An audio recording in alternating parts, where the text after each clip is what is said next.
Narito na ang mga pinakamalalaking balita sa One North Central Luzon ngayong Martes.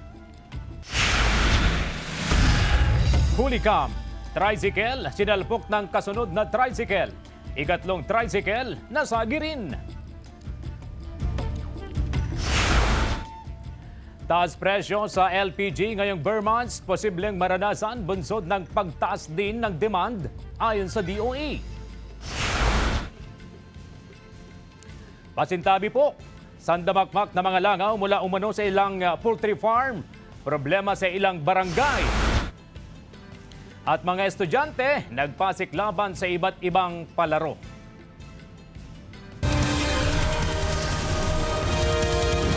Ito ang GMA Regional TV, One North Central Luzon. Magandang hapon, ako si CJ Torida.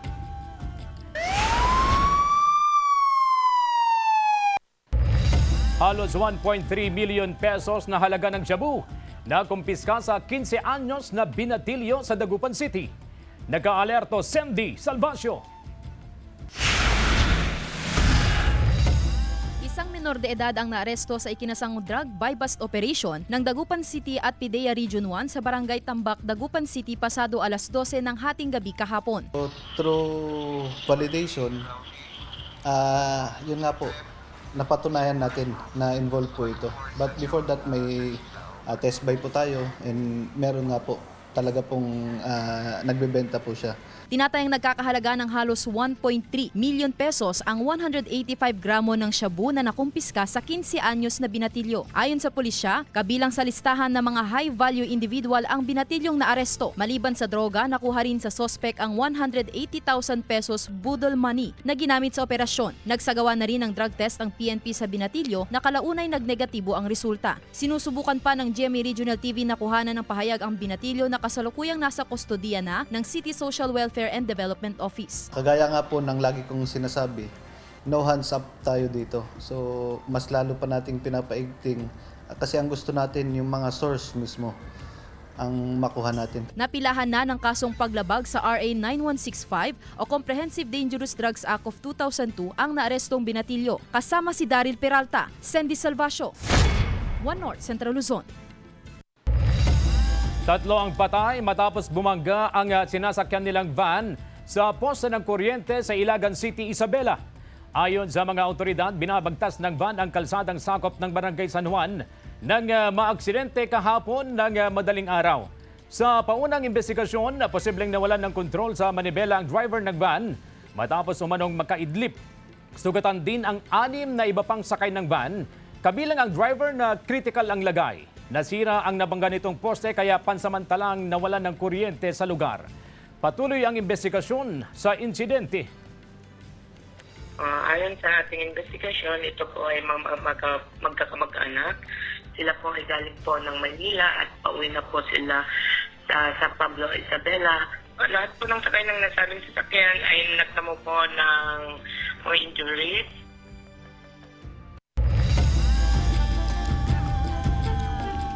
Pasintabi po mga kapuso, sandamakmak na mga langaw mula umano sa ilang poultry farms. Problema sa ilang barangay sa Malasaki, Pangasinan. May ulat si Jasmine Gabriel Galban. Problema ng mga residente ang sandamakmak na mga langaw na pumapasok sa mga kabahayan sa ilang barangay sa Malasiki, Pangasinan. Literal na nilalangaw ang bahay ni Aling Ani kung saan makikitang kumpul ang mga langaw sa loob ng kusina at maging sa labas ng kanilang bahay. Taon-taon na raw nila itong tinitiis, lalo na tuwing nag-harvest ng manok ang ilang poultry farms na ilang metro lang ang layo sa kanilang bahay. Ito, nagtitiis pa rin kami kahit na ilang taon ng puro complain, wala rin nangyayari, kaya wala rin kami magagawa. Ang sandamakmak na langaw, isinisisi nila sa katabing poultry farm. Tinungo ng news team ang lugar. Naabutan pa namin ng paglalagay ng fly glue sa paligid at loob ng poultry farm. Ayon sa caretaker ng inireklamong poultry farm, nag-i-spray sila ng kontralangaw 2 beses sa isang araw. Hindi rin nagmumula sa kanilang poultry farm ang sandamakmak na langaw na inireklamo ng mga residente. Bukod sa kanilang poultry farm ay mayroon pa raw ibang poultry farm sa lugar. Kikita nyo naman po, yung nasa loob po na straw po, may flag glue yan. Kung talagang malangaw sa loob po, yung mga flag glue na yung mga straw, hindi mo na nakikita yung mga kulay niya, kundi lahat na yan, dikit na, langaw na po lahat yan. Wala pang pahayag ang pamunuan ng isa pang poultry farm sa lugar. Magsasagawa naman ng inspeksyon ng kawani ng Sanitary Office Malasiki sa 2 poultry farm sa lugar para makita kung may mga paglabag ang mga nagmamay-ari nito. They need to comply and then they need to control the flies kasi talagang nagiging health threat siya, hindi lang sa barangay Aliaga, pati sa mga kapit na barangay niya. Kasama si Ron Alistair Taniedo, Jasmine Gabriel Galban, One North Central Luzon. Mga may-ari ng karinderya sa Dagupan City, kanya-kanyang diskarte sa pagtitipid dahil sa taas presyo ng LPG. Yan ang balitang tinutukan live ni Sandy Salvacio. Sandy? CJ, maghanda-handa na ang mga kabahayan, maging ang ilang mga negosyante na gumagamit ng LPG sapagkat ngayong unang buwan pa lang ng Burmans ay unti-unti nang mararamdaman ang pagtaas ng presyo nito. Dahil sa tuloy-tuloy na pagtaas ng presyo ng mga produktong petrolyo sa nakaraang buwan, damay rin sa pagtaas sa mga liquefied petroleum gas o LPG. Ilan sa mga apektado rito ang mga may-ari ng karinderya na gumagamit ng LPG sa kanilang kabuhayan. Yes, ramdam na ramdam namin like before. Kasi syempre, sayang din yung taas na ipangpupunan mo sa ibang mo pa, bibilihin mo. Kaya naman ang ilan sa karinderya owners, kanya-kanyang diskarte upang makatipid sa konsumo ng LPG. Sa kainang ito, gumagamit na ng uling sa pagluluto lalo pat 4 hanggang 5 beses na magpa-deliver ng LPG ang kanilang pwesto kada buwan. Ayon naman sa ilang nagbebenta ng LPG, tumaas man ng mahigit 2 piso ang kada 11 kilograms na LPG, hindi pa naman daw ito kataasan. Sa kasalukuyan, nasa 891 pesos ang presyo ng kada 11 kilogram na tangke ng LPG. Kasi bumabase lang po kasi kami sa kung ano lang po yung ifo-forward ng planta. Halos lahat naman po ng branch na to is ganun naman siya. Ayon naman sa Oil Industry Management Bureau ng Department of Energy, may ilang dahilan kung bakit tumataas ang presyo ng LPG. Isa na rito ang foreign exchange o palitan ng pera sa mga bansa dahil imported products ang mga produktong petrolyo. Pero kung may mga ibang kadahilanan din para maaari yung shipping cost o kaya yung pagtaas din ng demand, di ba, sa produktong LPG. Kasi ang LPG heating fuel yan eh. Nag-abiso na rin ang DOE sa posibleng pagtaas ng presyo ng LPG sa mga susunod na buwan dahil sa inaasahang pagtaas ng demand sa papalapit na holiday season. CJ, alamin naman natin ang reaksyon ng ilang mga negosyante dito sa Kalasyaw Food Court patungkol sa pagtaas ng presyo ng LPG. At ngayon nga ay makakasama natin si Nanay Geraldine na isa sa mga karinderya owners dito sa lugar. Nanay, ano po ba ang reaksyon natin patungkol sa unti-unti ng pagtaas ng LPG ngayong Burmans? Okay lang po ma'am, natataas ng 5 piso ang gas or dos ang gas. Basta mayroon kaming magagamit po araw-araw kasi kailangan din po namin sa negosyo po yun ma'am. Ang ginagawa ko na lang po ma'am, nagbubukod ako araw-araw ng 100 para hindi ako masyadong mabigatan sa presyo ng gas. Kung halimbawa pataas ng pataas, ang ginagawa ko may isang reserba akong gas. Bali, ang gas ko sa piso ko, bali 2 para laging handa po sa pangangailangan namin. Lalo na nagluluto po ako araw-araw po. So nanay, ilang tangke ng LPG po ba ang nagagamit natin sa ating pwesto kada buwan? 2 tangke po ma'am kasi yung isa, reserba po namin pag naubos yung isa po. Yan lang po, Nay. Maraming salamat po. CJ, ayon sa Department of Energy, ay hindi naman daw lahat ng LPG companies ay nagtaas ng presyo ng LPG. Subalit sa darating na mga linggo ay asahan na daw ang paggalaw sa presyo nito sapagkat papalapit na ang panahon ng taglamig. CJ. Maraming salamat, Sandy Salvacio. Nagkakaubusan na raw ang supply ng lokal na puting sibuyas ayon sa mga negosyante sa Mangaldan, Pangasinan. Sundan sa report. Halos 2 linggo nang walang naibebenta na lokal na puting sibuyas ang mga negosyante sa Mangaldan Public Market. Ubus na raw kasi ang supply ng puting sibuyas na locally produced. Imported na sibuyas nang ibinebenta sa palengke. Kumpara sa lokal na puting sibuyas, mas mataas ng hanggang 40 pesos ang presyo ng kada kilo ng imported na sibuyas. Nasa 80 pesos lang kasi ang locally produced, habang nasa 120 hanggang 130 pesos ang imported white onion. Ubus na yata. Wala nang makuha imported na po. Wala namang problema sa supply ng pulang sibuyas dahil marami pa raw naaangkat mula sa cold storage facility. Yun nga lang, patuloy ang pagtaas sa presyo nito dahil rin sa mataas na demand. Mula sa dating 120 hanggang 130 pesos kada kilo, mabibili na ngayon sa 160 pesos ang kada kilo ng pulang sibuyas. Siyempre mahirapan po. Siyempre binabudget pong maigi para ka sa mga panahog ng opo. Nukin makala kami limara, namira ko kanto madam. Mahirap, kano kin, nung sustoy budget. Ayon sa Samahang Industriya ng Agrikultura, sumapat lang ang supply ng puting sibuyas sa bansa hanggang noong buwan ng Agosto. Bukod sa limitado lang ang produksyon ng puting sibuyas, ay hindi rin ito naiimbak ng matagal sa cold storage facility kumpara sa pulang sibuyas. Karaniwang galing sa New Zealand, India at China ang mga dumarating na imported na puting sibuyas. Wala na tayong puting sibuyas, mostly imported na dumadating. And open naman yung import ng puting sibuyas. Samantala, sapat naman ang supply ng pulang sibuyas hanggang sa buwan ng Disyembre. Kasama si Jing Dakanay, Jasmine Gabriel Galban, One North Central Luzon.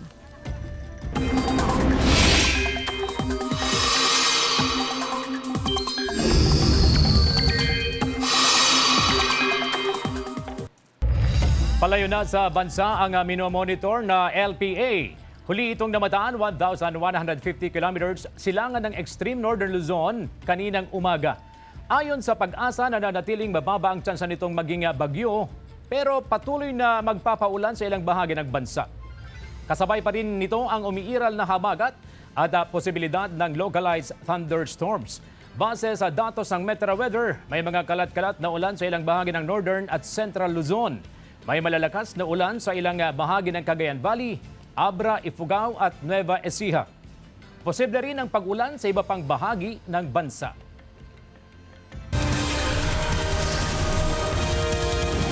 Ito ang GMA Regional TV, One North Central Luzon.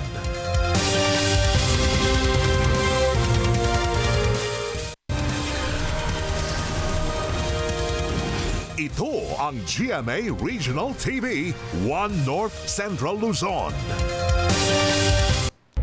Karambola ng 3 tricycle sa Isabela, nahuli kam.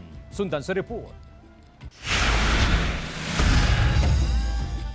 Sa CCTV na yan sa Barangay Sagana sa Santiago, Isabela, makikita ang tricycle na yan sa highway. Bigla itong gumilid at doon na siya nabangga ng kasunod na tricycle na nagtangkang mag-overtake. Nalaglag ang driver nito at dumiretso sa gilid ng kalsada. Ang nakabanggang tricycle naman, bahagya pang nasagi ang isa pang paparating na tricycle. Hanggang sa tumaob ito, nakita sa isa pang kuha. Nagdamo ng sugat ang 2 pasahero ng nakabanggang tricycle. Nagkaareglo na ang mga sangkot sa aksidente. Patay naman ang driver ng motorsiklo at isa sa 2 backride nito habang nananatiling nasa ospital ang isa pa nang sumalpok ang sinasakyan nilang motorsiklo sa isang gate ng pribadong bahay. Nangyari ang aksidente sa Barangay Taloy, Malasiki, Pangasinan noong Biyernes ng madaling araw.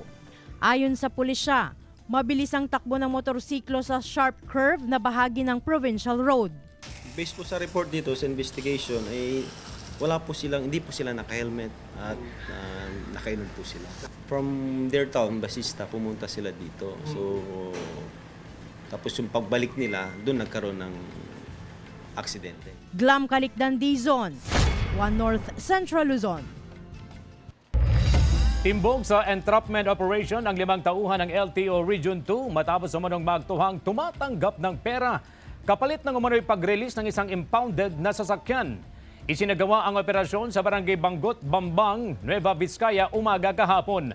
4 na agent at isang team leader ang na-corner ng otoridad. Base sa salaysay ng complainant, humihingi umano ang grupo ng 200,000 pesos kapalit ng pag-release ng isang impounded van at 25,000 pesos bilang panimulang settlement. Manghaharap ang 5 sa patong-patong na reklamo. Wala pang pahayag ang 5 na aresto at ang pamunuan ng LTO Region 2. Bali, ang nangyari po dyan, may nag-report po na citizen wherein yun nga po may na-impound na van and then nung tinutubos nila ay parang gusto i-shortcut nung mga agent ng LTO sa kung saan hindi na magbabayad ng 200. Bagkus parang tutubusin na lang ng lesser price para makuha na nila agad yung van. Pinagbubunot ng mga operatiba ng PIDEA at PNP ang mga nadiskubreng pananim na marijuana sa Barangay Likungan, Sugpon, Ilocos Sur. Ayon sa PIDEA, umabot ng 10,250 ang binunot na fully grown marijuana at 1,000 pirasong seedlings. Tiratayang 1,600 square meters ang nadiskubreng 5 plantation sites. Agad namang sinunog ang mga marijuana. Walang nahuling cultivator sa 5 plantasyon. Mahigit 2 milyong piso ang halaga ng mga nadiskubreng marijuana. Mga tsuper sa Dagupan City umaaray sa panibagong oil price hike ngayong araw, September 2. Tutukan sa report. Sa pagpasok ng buwan ng Setyembre, panibagong taas presyo na naman sa mga produktong petrolyo ang ininda ng mga jeepney driver gaya ni Joseph. Para sa kanya, hindi na raw bago sa kanila ang halos linggo-linggong pagtaas ng presyo ng diesel. Ganun talaga eh. Tataas, bababa. Agos lang ang buhay. Sana ibaba nila yung gas para marami naman kaming kitain.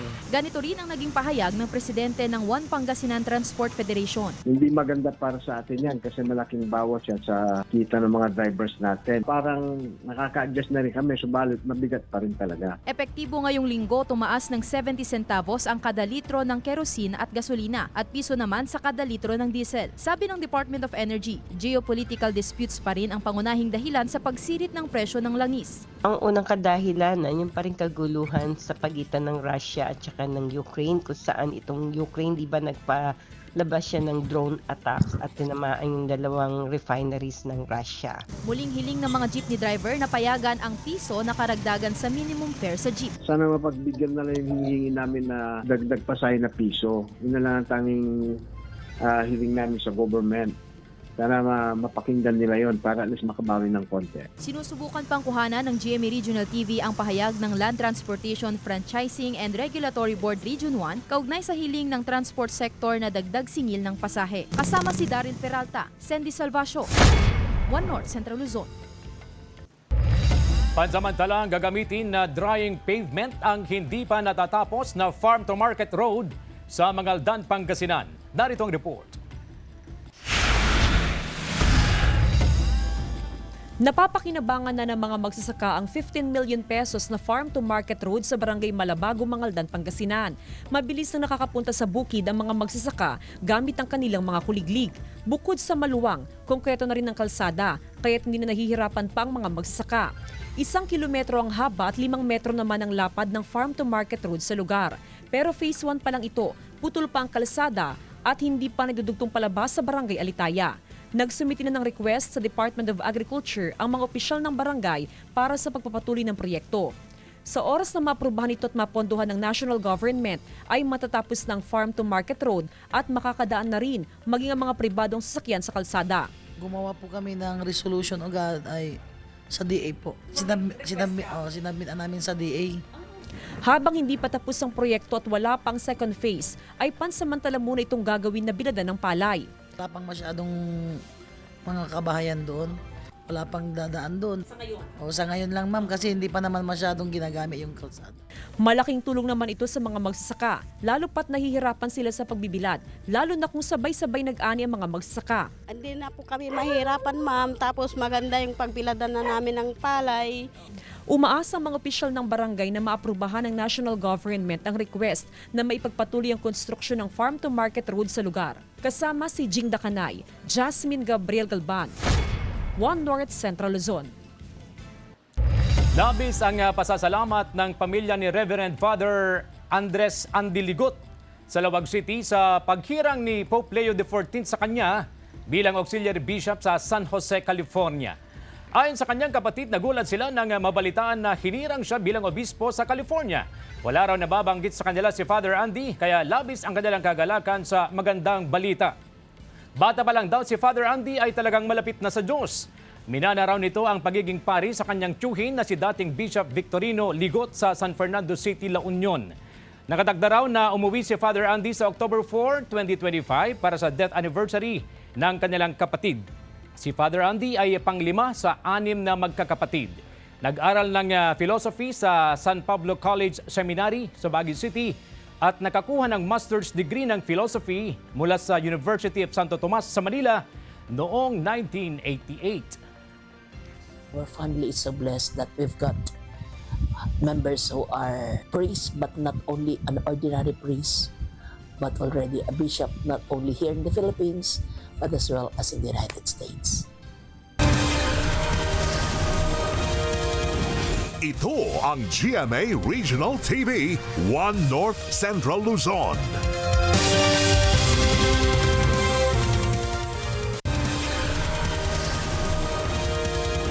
Ito ang GMA Regional TV, 1 North Central Luzon. Isang kabaong ang nakita kasama ng mga basura sa isang bakanteng lote sa Tuguegarao City, Cagayan. Nakatanggap ng ulat ang mga pulis mula sa Barangay Libag Sur na may itinapong gamit at basura roon. Agad na tumugon ang pulisya at kinuha ang mga basura at kabaong na walang laman. Nasa kustodiya rin nila ang inabandonang sasakyan na sinasabing ginamit sa pagtatapon nito. Wala pang pahayag ang may-ari ng sasakyan na tukoy na ng PNP. Nagpaalala ang otoridad sa publiko kaugnay sa mga batas hinggil sa pagpapanatili ng kalinisan sa lungsod. Tanggapan ng isang kooperatiba sa Bagabag, Nueva Vizcaya, Nilooban, mahigit 260,000 pesos na tangay ng kawatan. Tutukan sa report. Bukas na locker at nagkalat ang mga gamit ng madatnan ng isang empleyado ng kooperatiba ang kanilang opisina umaga noong Biyernes sa Barangay San Pedro, Bagabag, Nueva Vizcaya. Batay sa investigasyon ng PNP, nilooban ito ng mga kawatan na may kahalintulad na modus sa ilang insidenteng naitala sa Isabela at Cagayan. Ayon sa pulisya, dumaan ang mga magnanakaw sa kanal 1 kilometro ang layo mula sa Gusali, kung saan naroon ang opisina ng kooperatiba. Naghukay sila ng 3 metro para mabuti ang sahig ng opisina. Tunneling po yung pagkukay mula sa kanal patungo doon sa target nilang establishment. Sa mga larawang kuha mula sa CCTV, kita ang nakadungaw na mukha ng isa sa mga kawatan mula sa butas na hinukay. Sa isa pang kuha, nakatayo naman ang 3 individual sa harapan ng mesa. 260,000 pesos na cash ang natangay ng mga hinihinalang miyembro ng termite gang. Bukod sa cash, natangay rin nila ang 15 pahina ng blankong tseke. Kinukumpirma pa ng pulisya ang pagkakakilanlan ng mga sospek na nakita sa CCTV. At the moment po, meron na pong POI ang ating PNP, Bagabag, SDR, gating more evidence po para ma-pinpoint kung talagang sila ngayong bumanat dito sa cooperative na pinasok ng nakarang araw. Glam Kalikdan, Dizon, 1 North Central Luzon. Bumuo ng special panel ang Office of the Ombudsman para mag-imbestiga rin sa flood control project sa bansa. Binubuo ito ng 13 investigador mula sa iba't ibang tanggapan ng Ombudsman. Ayon sa Ombudsman, autorisado ang kanilang special panel na kumalap ng ebidensya at dokumento tungkol sa flood control projects. Magsabpina ng mga questionableng opisyal, silipin ang bank accounts ng mga tao at kumpanyang sangkot sa mga maanumalya umunong proyekto at magrekomenda ng karampatang reklamo kriminal at administratibo laban sa kanila. Muli raw bubuhayin at paiigtingin ang no helmet, no travel policy sa Calasiao, Pangasinan. Alinsunod sa Republic Act No. 10054, ang batas na ito ay naglalayong mabawasan ang mga pinsala at pagkamatay na may kaugnayan sa motorsiklo sa pagsusuot ng helmet ng mga nagmamaneho at sakay ng motorsiklo. Ang helmet dapat dekalidad at naaayon sa Philippine National Standards. Ang mga lumalabag ay papatawan ng multa na 1,500 pesos sa unang paglabag at maaaring kasama ang pagkumpiska ng lisensya para sa paulit-ulit na paglabag. Sa ngayon, pinagsasabihan o sinisita ng mga traffic enforcer ang mga rider na dumadaan sa bayan na walang suot na helmet. Sa ngayon, puro abiso lang muna. Warning tayo. Pero siguro, pagka puno na tayo ng warning sa kanila at ganun pa rin ang mangyayari once na in-implement natin. Siguro, that's the time na pwede na tayo manghuli siguro. Ilang estudyante sa Mangaldan, Pangasinan nagpasiklaban sa iba't ibang palaro. Silipin sa report.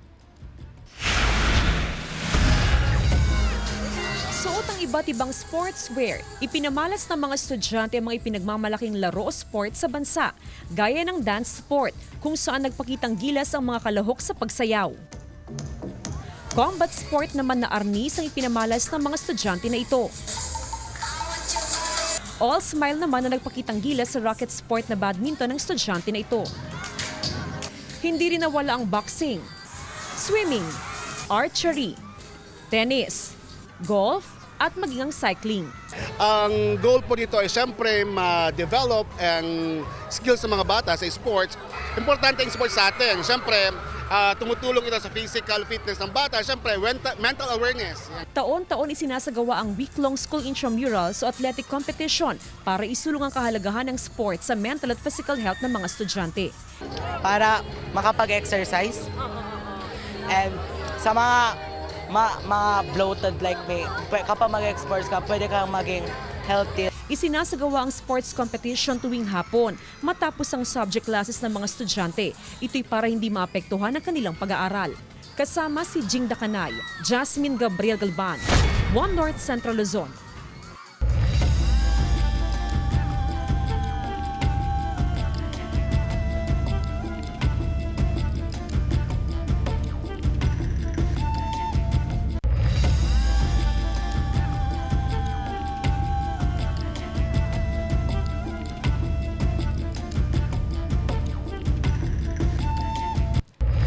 Samantala, mapapanood nyo po ang episode na ito at iba't ibang pinakahuling lokal na balita sa official website ng GMA Regional TV, www.gmaregionaltv.com. Pwede rin kayong bumisita sa aming official YouTube channel, GMA Regional TV, at i-click ang subscribe button para sa pinakamainit na balita mula sa mga rehiyon. Nais naming pasalamatan ang mga kapuso sa Hilaga at Gitnang Luzon, maging ang mga kapuso natin abroad. Dahil sa GMA Regional TV, local news matters. At yan ang mga pinakamalaki at pinakahuling balita sa Hilaga at Gitnang Luzon. Maraming salamat sa pagsama sa amin, pati na ang mga kapuso sa ibang bansa na tumutok sa mga balita sa rehiyon. Ako po si CJ Turida. Kami ang GMA Regional TV 1 North Central Luzon. Buong pwersa para sa mas malaking misyon at mas malawak na paglilingkod sa bayan.